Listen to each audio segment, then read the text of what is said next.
welcome to the Road to Super Sapiens. On the show today, we have the first commercially viable omnidirectional treadmill, bringing a dystopian film Ready Player one step closer to reality. Then we have the latest in electronic skin. This from the University of Glasgow, my university, so I'm very proud.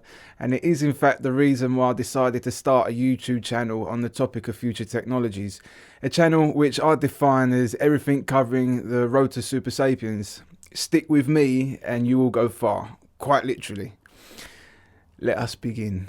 This omnidirectional treadmill is from a company in China called Step VR. They call the device Gates 01, and it would seem from the information available that it was inspired by the treadmill in Ready Player One. I personally think it looks nothing like it, but who really cares? The device has around a 3 square foot footprint, which I can hear you saying is going to be bloody big to have in little Jimmy's bedroom. But the company does say the version that will be commercially available will be 50% smaller and lighter.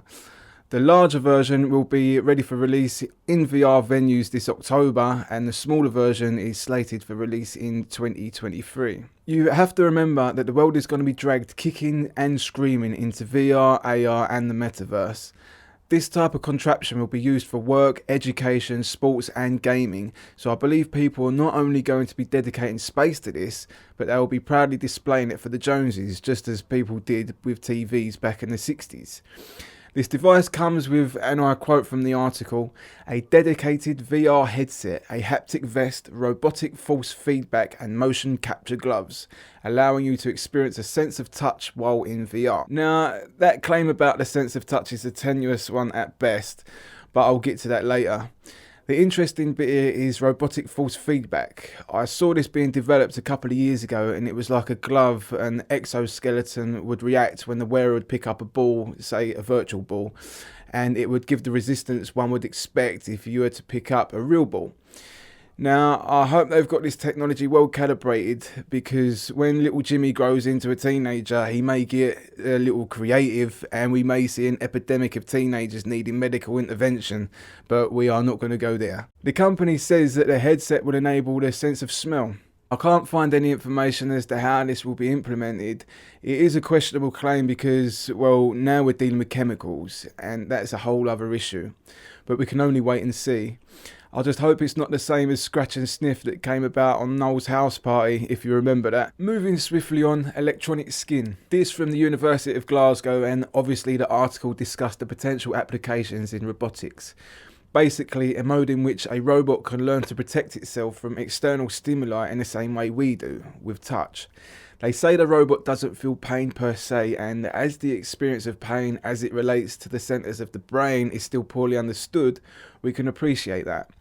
Just a quick side note, our understanding of the experience of pain and all the senses is actually down to a problem called the binding problem of neuroscience, which I believe I've answered, by the way.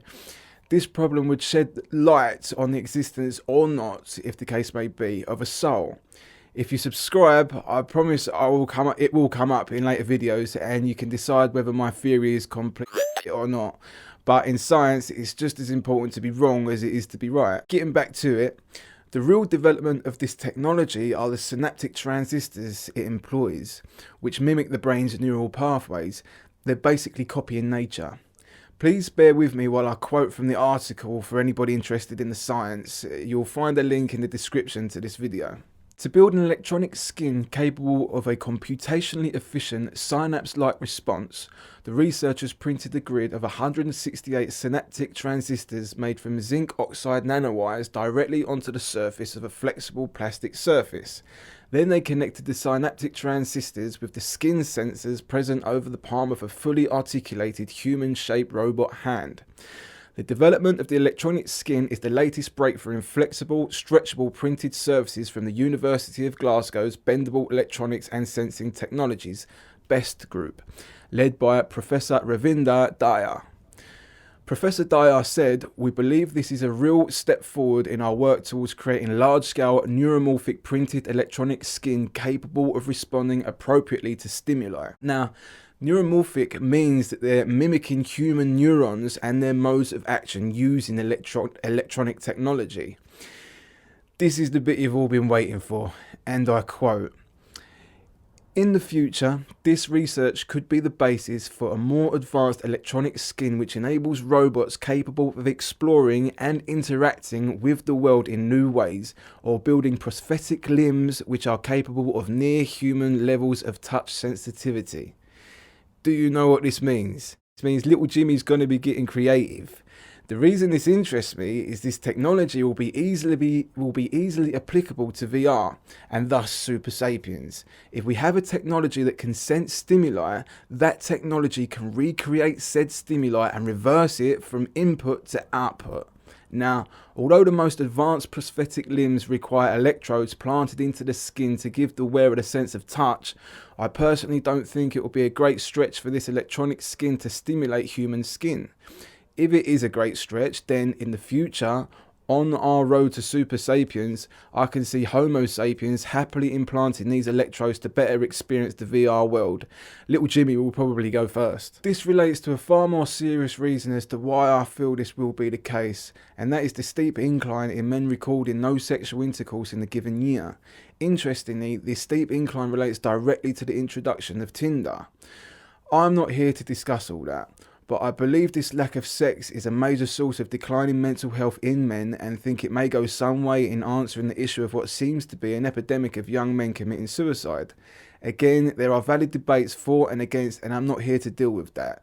What this does suggest is when little Jimmy turns 25 and he's only had 2 sexual experiences, and he sees a company offering electrode implants that will enable him to do whatever he wants in the metaverse, he's going to take it.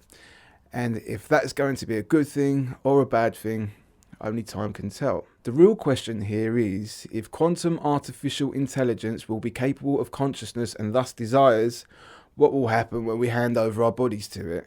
Yes, that is the basis of the 1999 film The Matrix. I do have a theory on quantum AI consciousness. If I'm right, AI will have the capacity for consciousness and thus desires that won't need to be programmed. The only good thing is when AI goes conscious, we will be able to answer that most difficult of questions: what is consciousness? The only bad thing is we may not be around long after it. If you would like to hear that theory, which relates directly to the binding problem of neuroscience, please subscribe. It will come up at some point. I hope you've enjoyed my first video on this channel, and I look forward to seeing you again.